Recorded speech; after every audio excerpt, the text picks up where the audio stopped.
Your brand isn't the problem. The way you're building it might be. And why your brand isn't converting, why people scroll past you, and why great content still isn't enough is what we're going to dive into today. My guest and I are going to share with you things that will help you be able to not be frustrated and not feel like social media doesn't work. My guest, Keenya Kelly, is a strategist, a creator, a viral marketing expert, helping entrepreneurs turn visibility into revenue. So make sure you bring your questions, drop them in the comments because we want to make sure that you end 2025 with a bang and you start off 2026 with everything you need to carry into a successful year. My name is Shri Mahabir, and I'm a social media manager. Welcome, welcome, welcome. My team and I help doctors and lawyers create content that connects to future patients and clients so they choose you over your competition. So let's get into this conversation because it's going to be juicy. It's going to have a lot to, uncover. But I want to, before we get into this, Thanksgiving is coming up. So whenever you're listening to this podcast episode, like Thanksgiving is in a few weeks, what's the one thing that everybody comes to you to ask to make? Macaroni and cheese. What? Yeah, macaroni and cheese. Yeah. 'Cause I make the baked macaroni and cheese. Okay, that's it. Anybody who invites Kenya to your house, make sure she brings that mac and cheese. For me, so I've been making non-dairy because my Oh, boyfriend doesn't eat dairy. So oh, although I'm still perfecting the recipes, I will be sharing those recipes out where I'll do a voiceover. But yeah. yes, you'll see me cooking more. Oh, Now wow. let's get into you. And you know, I was really when I learned this fact about you, I was like, oh wow, you used to be in sales. And what was that exact moment you realized that your future wasn't in sales, but in building your own brand? And how did you mentally shift from being underpaid and unhappy to empowered and visible? Yeah. So I actually started out in sales and network marketing in like 2001. And so that industry really, I feel like it really shaped me into who I am today because I wasn't just selling, but I learned how to be a brand, even though they didn't really call it that. And then I had a corporate job working for Sprint years later. And by the time I was working for Sprint, live streaming was a thing. And I started watching people making money online as their own personal brands. They were taking all of their corporate experience and bringing it online and making money from it. And I just decided to invest an hour of my friend's time. I paid for an hour of her time, even though I could have called her. And she was telling me how she could see me as a personal brand. And through that call and then working with a coach for a year, I started to realize, oh, I'm bigger than my job. Let me build this thing. You invested in yourself. Well, I want to get a little bit into that because I find that, I know a lot's going on in the world, but at the same time, what was that exchange when you exchange money for knowledge? What does it do for you? Yeah, so I feel like, well, one of the reasons why I invested was because I knew that, well, first of all, if she was going to give me advice to make money, I needed to pay her because that's how she made money, right? But I also knew that typically we value what we pay for, even though people may say, "Well, no, I value it. I don't pay for it." I disagree. I think that if you're not paying for a thing, you're not feeling the weight or the tension between the money you just gave up and what you should be getting from this person or thing. And so I decided to do that investment. And of course, it changed the way that I thought. I never thought about me as a personal brand. And I took it seriously, what she taught me. And then when I invested in that coach, I did exactly what that coach told me to do down to the T because I was like, this is my money I'm giving out and I want my return. Ooh, give me a return on my investment. I want people to recognize that that's important. Like we love free, but Mhm. really think about this. When you pay for something, you respect it more. When you receive it for free, it's like, yeah, whatever. I do Yeah. want to say hello to everybody who's joining in on the YouTube live, on Facebook, on LinkedIn. We see you. If you have any questions, drop them in the comments. I want you guys to know, like, Kenya over here, she big time. Like, if you go to her TikTok, she's almost to 1 million followers. Like, I'm trying to figure out this, this strategy. So why don't we get into that? Mhm. So you paid to learn how to build your brand. What is the first platform that you realize, hey, I want to give it a test, what I learned, and I want to see if I can make something of what I've learned? Mhm. So my first platform was actually Periscope, the live streaming platform Ooh. that was through Twitter back in 2016. So everybody back then was streaming on Periscope because there was nothing. I mean, you could post on Facebook, but there wasn't anything like Periscope was. And so I was on there I would do this thing called the Keenya Kelly Morning Show, where every morning I would teach them for 30 or 45 minutes something about personal branding, marketing, or things of that nature. And that's just kind of where I started. And people were selling things, so I had to learn what I could sell and start to sell. So we got a question here, and I want to get to that because he's asking before you leave, what is this about? We are sharing. I'm actually interviewing Kenya, and she's helping all of us understand how to build a brand and how we can make money. Because if you're trying to get brand deals, even if you're trying to get clients, maybe you don't even have a business, but this could help you with that. Stick around, ask your questions, and also um just know, like, this first part of the interview, I like to get to know people because you don't know me, I don't know you. So Yeah, let's get to know each other. yeah, for And we sure. got Robert here who says, oh, Periscope, I remember that one. So for those who don't know what Periscope is, can you kind of tell us what that is? Yeah, so Twitter used to have this platform called Periscope, and basically it's just like Facebook Live, like what we're doing right now with live streaming.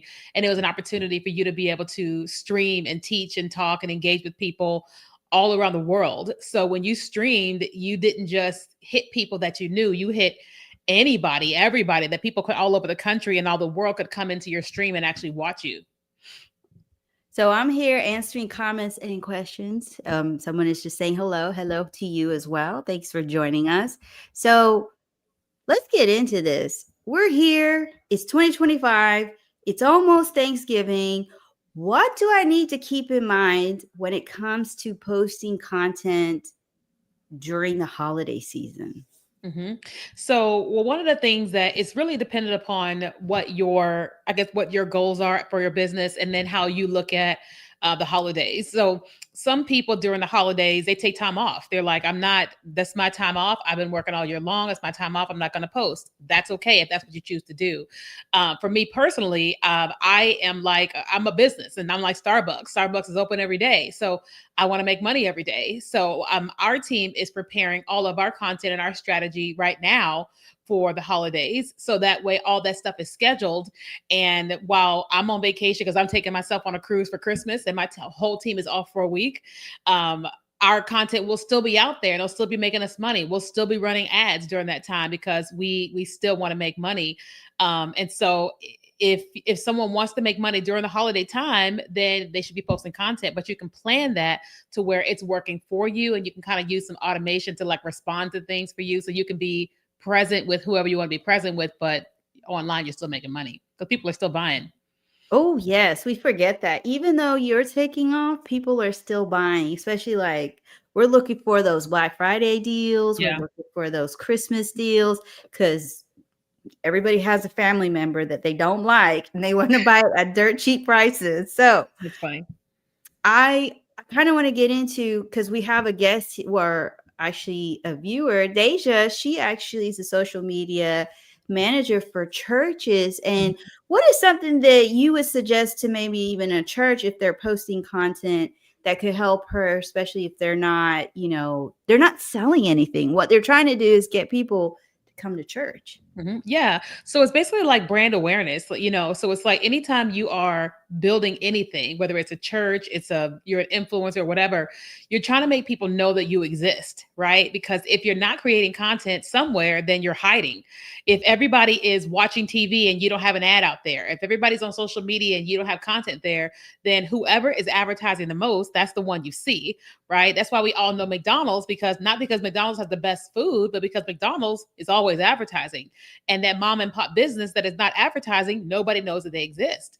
And so as a if a church or a nonprofit or whomever is trying to grow something, then they should be creating content or running ads to attract people. Like, I love Jesus. I don't own a church, but I love Jesus. And, one of the ways that I found the church I want to go to is because they were advertising. They were talking about who they are. And I'm able to check out a little bit of them and what they believe on social media. I was able to go to their YouTube channel. Like I had this thing with if I'm going to go to a church, I want to see how they handled 2020 when George Floyd was murdered. And then you can see how they handled that. And then you go, if it was handled well, then it's safe. If it wasn't handled well, if you don't go there, but Mm. because they put it out there, I was able to really see how they do service now, how they dealt with crazy stuff that has happened in the world and all that type stuff. And it's easy to make a decision without even having to meet anybody. Ooh, I like that point of view. Like you get to see how do they handle with what's going on today, and then Yeah. you get that experience. Sometimes we forget the church gives us an experience before we even get there. Oh yeah. So Mm-hmm. I want to get to this comment. Enrique saying, "Be the person doing what people are not willing to do." So the holidays. And Robert says, "Yeah, holiday stuff starting to show up in stores in summer." That's so true. In July, it's already Christmas. Yeah. Or Halloween even, stuff started at midnight Halloween. Midnight Halloween, everything was up, honey. you know what? I saw things for Halloween on sale on the 30th. I was like, Yeah. what's going on here? Yeah. And Yeah. then we have Roslow. Holiday contests and social media encourages engagement. Post a turkey and ask viewers to guess how many feathers are on the turkey. So that's a good one. That's really Yeah. good to use to get people engaged. So for professionals like doctors, lawyers, or dentists who may believe video is too much for them, Mm-hmm. what's something that you suggest that they can do, especially during this holiday season, to kind of get people to see them as, because they don't, this is another one. They don't sell a product unless Mm-hmm. they do. But they're selling services, and we all know in December what's happening. We want to use all our benefits and Mm-hmm. make sure we get all the surgeries and all the eye checks and dental checks. Yeah, for sure. So I think that video is intimidating to most people, especially those that are 30 and up, because we didn't grow up with it. We weren't like we didn't have a phone in our hand and said, film this video and then post it in this place and the whole world can see it. So because we were not raised that way, to even think about doing that is like that feels scary to everyone. So a doctor, lawyer, dentist, I can see why they're like, but the truth is that we always have our phones. Like I always have my phone with me. I do not leave home without my phone. My phone is always charged, right? And so these businesses, service-based businesses, have got to learn how to create video to still connect with their audience, because if they're a dentist and they're not posting content, the dentist that is posting content is gonna win. Like I'm in the market to get an implant. And so I'm here in Houston and I'm like, well, one of the first things I'm going to do is go to their social media.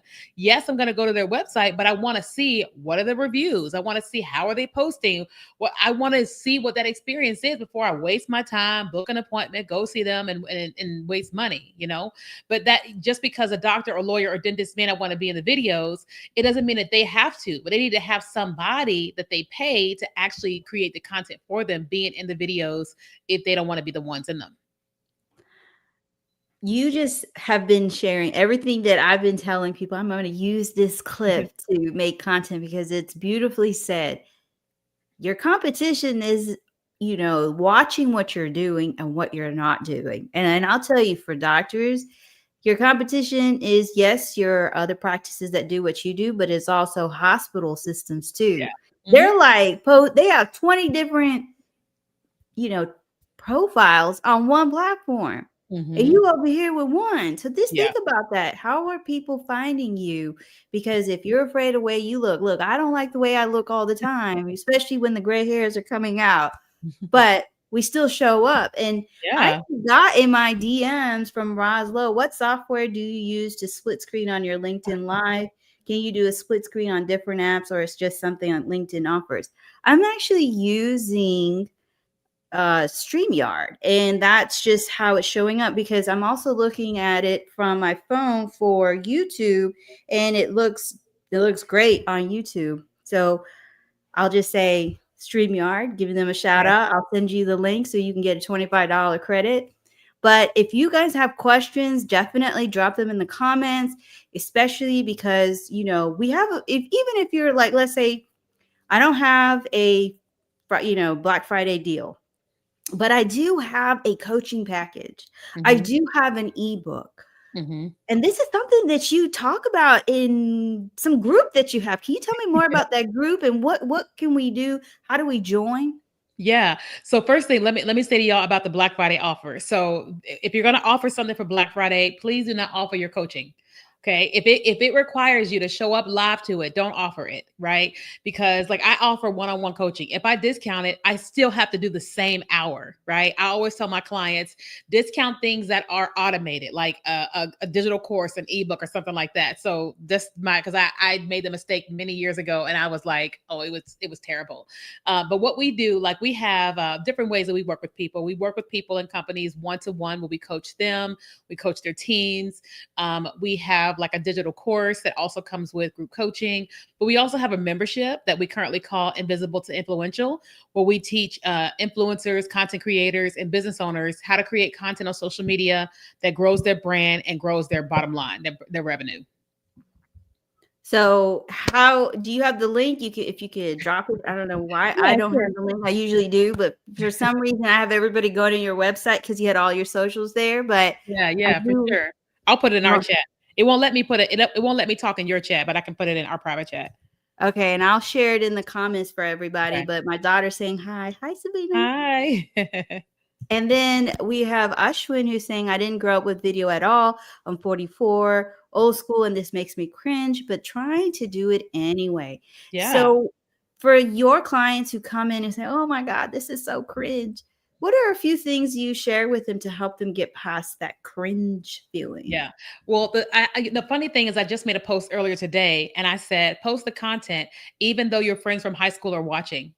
Right? Because the truth is that posting the content is what's going to make you money, right? We're all looking at all these people online who are making significant amounts of money, all these influencers and these kids who are in their 20s and teens who are millionaires because they decided to create content. And I'll say this, there's this girl, her name is Charlie D'Amelio. Charlie was like 14 years old and she was creating dance videos on TikTok. And her sister, what's her name? I can't remember what her name is, but her sister, older sister, kept having people in high school say, ew, your sister's on TikTok. She's always dancing. So Dixie. So Dixie kept asking Charlie to please stop dancing on TikTok. And Charlie was like, no, I'm going to keep on dancing. Well, guess what? Charlie is the number one person on TikTok, changed the entire D'Amelio family's tree. They are the top income earners in Forbes for content creators, multimillionaires, because she was posting things that were cringe. And so, for those of you all that are looking at yourself saying, my content is cringe, I understand it because you're looking at yourself, you're looking at all your imperfections, and you're learning how to actually create video.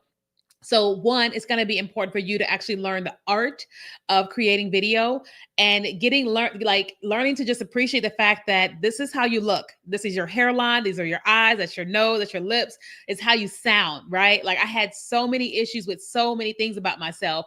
And finally I was just like, girl, you're missing 3 teeth. Your teeth are crooked. Go make a bunch of money and get Invisalign. So then I did, right? I had gained a lot of weight. I said, girl, go make a lot of money and then go lose weight. I did that, right? And so like, all the things about us, we have to go, that is who I am. And either I'm going to let me keep me from being successful, or I'm just going to put me out there. Ooh, she said she had gaps in her mouth and she went and made the money to fix it. Yeah. She gained weight. I mean, this is natural for anybody over the age of Right. 40, Yeah. but make the money. It's like I'm actually in agreement. Like I understand. I want to lose weight and I work with a fitness instructor and I make sure I make the money to pay her Hmm. because it's so important to me, my health. So we got to do what we need to. And Enrique says, do it ugly. Hey, on my post hit for all of you who think like there's this idea we have to show up perfect. There's this idea that we believe that that's what we need to do. But how many times have you shown up and you just didn't like the video, you didn't like the post, but you still posted it? All the time. Like there's like when I first got on TikTok, my content was terrible because I didn't know what I was doing. But all that content is still there. So like if you go to my profile and you get all the way down to the bottom, you'll say, "Ooh, these are terrible." But I was like, I don't care because I can't become great if my stuff isn't terrible. So it's all the time. Like there's hundreds and hundreds of videos out there. Like Facebook Memories likes to humble me. Facebook Memories likes to show me, here's what you did 8 years ago. And I'm like, ooh. But instead of deleting it, I will download it and save it to my phone to remind me this is where I started. Oh, I have those videos too where the lighting was bad. I didn't know Right. what I was doing. Yeah, It was a hot mess. I mean, I didn't even start in this room. This is my daughter's room, and all exactly. of this wasn't like this. This was completely different. Hmm. So Ashwin is asking or saying, Keenya Kelly, oh my God, you had to remind me about my hairline. You got a point though. It's true. Even myself, the hair, there's some bald spots coming out for Hmm. some of you who think that this is, or I mean, even my psoriasis, it used to not be so much shown. I still keep showing up. Hmm. Exactly. So people are talking about this pressure. I mean, not people, but let's just say if you don't have visibility, if you don't have reach, you can't be seen. So then the next thing is the pressure of going viral. What do you advise to those individuals who are focused on going viral? Yeah, so going viral is a blessing and a curse, right? So when you go viral, you get this amazing opportunity to reach all of these people. And I've had many moments where I've gone viral. My book was selling like crazy. I've made a ton of money. Like I've had so many opportunities for going viral. But also, what happens when you go viral is you reach the people that you want to reach and the people you don't want to reach. Like right now, my Facebook profile is currently going viral. Both my Facebook like page and my business page are both going viral right now. And it's viral in the other countries, right? The countries where these people are not trying to buy from me. And our team was like, oh my God, like, how do we deal with all these comments and the spam and all that? And so we were just like, okay, like going viral is beautiful, but sometimes it's not. But I also tell people that you don't necessarily want to go viral to grow your business. Like many people have said to themselves, they wish they could get on Oprah's favorite things list, but they don't really know what happens when you get on Oprah's favorite things. That if you get on Oprah's favorite things, millions of people are going to come buy from you immediately. And more than likely, you don't have the manpower. More than likely, your website cannot handle the traffic, and then your warehouse, all these different things. So many businesses went out of business because they couldn't handle the demand, right? You hear these times where people's websites they just collapse. And so viral is great. It's not the greatest strategy in terms of consistency and like forever, but if you're going to go viral, that's awesome. Just make sure that you have a strategy beyond that. And it brings me to this question. In your group that you are, we put it in the comments. Do you teach people how to create the back system so that they are, let's just say, okay, look, viral to me is like, I have 80 followers on YouTube. Hmm. People are still watching, even though some people don't subscribe, they watch. But if I get 1,000 views, that's still viral to me. Right. So how do you help individuals in your group with setting up those back systems? Yeah. So in our group, I don't necessarily help them with the systems. More so like if somebody works with me one to one, then we help them with their marketing strategy, but we also help them with their systems. Because most people that come into our community, they're trying to learn content creation. But if we work with somebody one to one, we're teaching them about email marketing, funnels, and opt-ins and chat bots, all those business systems that are needed for when that content actually hits. So if someone wants the systems, they have to work with me one to one because it's very intricate. It's very I think that sometimes people will book me for 2 hours and at the 30-minute mark they're done. And I just go, okay, 30 minutes, we'll come back and tomorrow and they get another 30 minutes. Cause like when they're learning all these systems, it's like, whoa. So I'm very mindful to only do that one to one because then the group is just like over my head. What Yeah. if you go back to when you started your business? Did you have your system set up, or you were just posting content and I didn't know any of this stuff. We didn't even know the word content in 2016. I just knew that I wanted to make money and I wanted to be a millionaire. And God told me I was going to be a millionaire, but I didn't know how. So I started investing in programs. And the first system I learned was how to set up a calendar and people could pay for the calendar and it would automatically go to my PayPal. I was like, whoa, that's amazing. Right. Then it was the email marketing. And then it was all these little things. And so now I'm learning all these AI systems, like these automated I'm in this whole bro mastermind, and I'm just like, what is going on? But I'm learning all these AI systems that people are using that are blowing my mind. So just for those who are thinking like, "Oh, I gotta have everything perfectly set." No. No. Just, if I could go back, I would definitely have that calendar just set up to book a call, have some few questions. And Yeah. then if you really wanna get paid, then just have one that starts you just have one that they can book and put a few questions to help you understand. Because when you get paid and you don't put anything to help you why you're on this call with this person, it's a waste of time for them Yeah. and yourself. I want to get to these comments here because we have quite a bit. So Enrique saying terrible is on the spectrum of great. Work your work from one end to the other. Ashwin says my existing and new videos are like cringe of the year. He's actually quoting you. Going viral is both a blessing and a curse. Truth. Enrique says it's funny how we embrace something in medical terms that in medical terms is not so good. So I want to ask one of the hardest questions of all. Like, how do we connect with you? How do we get in touch with you? Because I know there's one way. Yeah, for sure. So if you guys want to connect with me, obviously you can DM me on any platform. I'm Keenya Kelly on everything. And then that's my website on screen, which is KenyaKelly.com. But I respond to my DMs pretty much everywhere too. And she is really everywhere. TikTok, Instagram, Facebook, LinkedIn. Threads. She's also here on LinkedIn. If you don't want to go anywhere else and stay here on LinkedIn, you can. And any words of advice for anybody, well, not anybody, words of advice for entrepreneurs, something that you learned the hard way that you wish you knew before you started this whole journey? Oh man. Something I wish I knew, learned the hard way is probably investing in help sooner. Mhm. It took me years to hire a virtual assistant, and I didn't know the difference, and I burnt out so bad. But I ended up finding the greatest virtual assistant in the Philippines, and she literally has changed my entire life. And then I hired a social media manager from the Philippines as well, because I'm a strategist, but it's like I need to focus on my clients and not me.